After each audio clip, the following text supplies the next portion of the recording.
Pleasant day, everyone.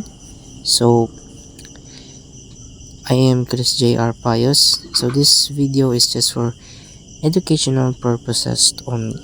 So, my topic is going to be the origins of Earth's internal heat.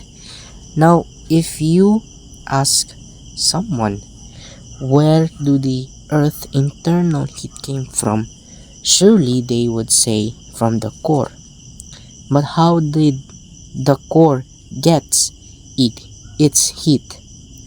Interesting, right? So we will tackle more on about that.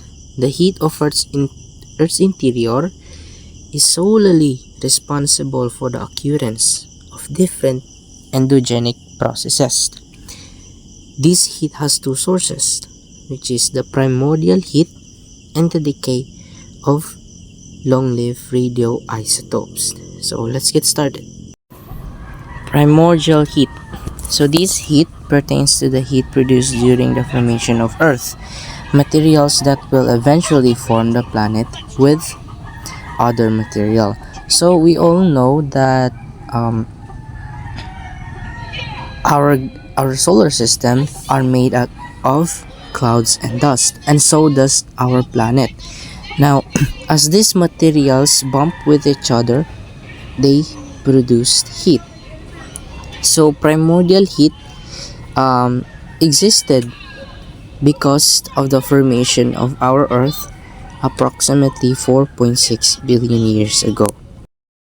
Now, there are processes that cause primordial heat, which is accretion energy, core formation, adiabatic compression, and decay of short-lived radioisotopes.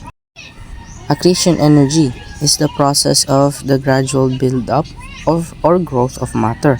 As the materials build up, their impact with each other produces accretion energy. Now, like I said, our planet was also made up of clouds and dust.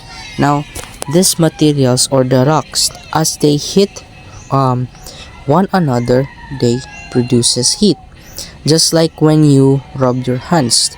If you rub your hands super fast, it produces heat from potential to kinetic energy. So now let's go to the second one, which is the core formation. It's the set of processes that leads to the separation of dense materials from other accreted materials to form a planet's core. Now, in the accretion energy, they bump with each other. Now, in this is the materials will now start to form the core, mantle, and the crust. They will start to accumulate. Those materials with low density, they would form the core. And those materials that has a high density, they would form the mantle and the crust. So now let's go to the third one, adiabatic compression. As heat is produced to accretion energy and core formation, in here it ensures that this will not escape easily from Earth's interior. So as the materials build up their heat and as they accumulate in the adiabatic compression, it ensures that it compresses the heat, and this heat will not escape from the Earth's interior.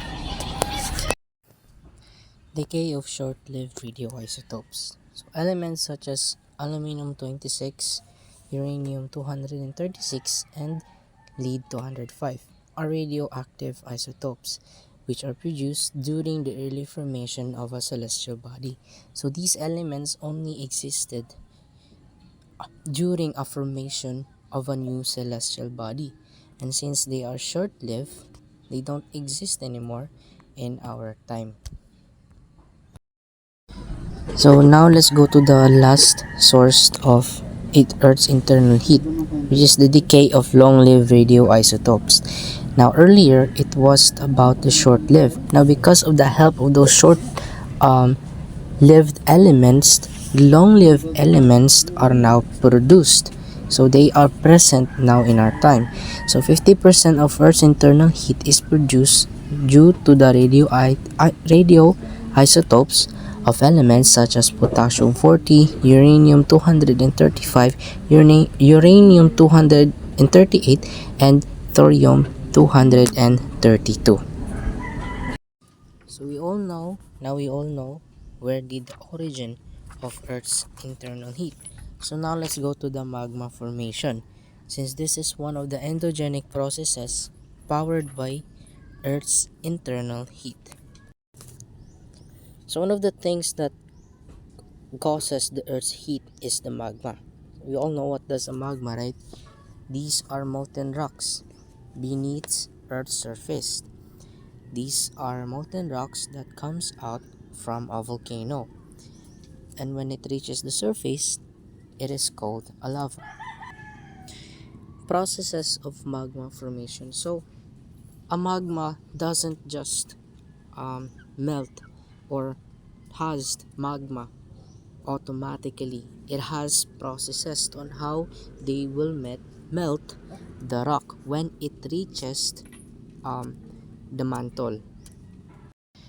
So let's go to the first process, which is the decompression melting. In this process, the pressure exerted on the material located in Earth's mantle decreases. So in this process, the rock doesn't just melt because of heat. It also needs pressure. Low pressure melt rocks, high pressure does not. So heat go up and cold go down. Now how does the rock melt? Those at the top, it has a high pressure. The bottom has low pressure. Now if the rock is only stuck at the low pressure, it does not heat. I know it does not melt. So in order for it to melt, it must also go into the top. So how does that work? To the help of the convection current, it circles around so that the rock that the rock that's from the bottom will also go up because of the convection current. Murabag gihalo-halo para ang ang bato sa ubos pupunta po siya sa taas with the help of high pressure. The second one is flux melting. This happens when volatile materials that easily evaporate are added to hot, dry rocks underneath Earth's surface. Now as you can see, the oceanic crust is going under the continental crust. This is because the continental crust has a high density, so it goes up, and the oceanic crust has a low density, so it goes down. Now, just because the oceanic crust has a high density, it can melt easily. No, it's low density, so it also goes down with the low pressure. So in order for the oceanic crust to melt, is they must also go up with the help of water. So what is the ability of water? Well, water helps in melting rocks. Because of the water, it increases the melting point of the oceanic crust. It is low dense. It has a low density, right? And it also has a low melting point. Now, because of the water, it increases its melting point in order for it to melt. So now let's go to the last one, heat transfer melting. In this process, direct heat from rising magma is transferred to the surrounding layers of rocks, causing them to melt. So heat is now transferred to some open surface in our Earth. Now you see that in the picture, the magma chamber. The heat, now the magma is unable to transfer.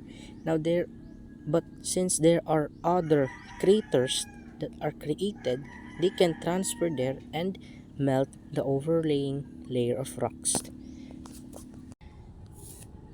When a magma reaches the surface, it becomes a lava. But there are also types of magma, which is the first one is the basaltic, 45 to 55% SiO high in Fe, Mg, calcium low in K and A. Temperature going around 1000 to 1200 degrees Celsius. The viscosity is low. Anesthetic 55 to 65%. Temperature 800 to 1000 degrees Celsius. The viscosity intermediate. Less viscous can rhylolytic, but more viscous than azotic. Rhyolithic 65 to 75% SiO. Temperature going around 650 800 degrees Celsius. And viscosity high. So that is all. Thank you for watching, and I hope you can um, learn something from my report, since this is just for educational purposes only. Thank you.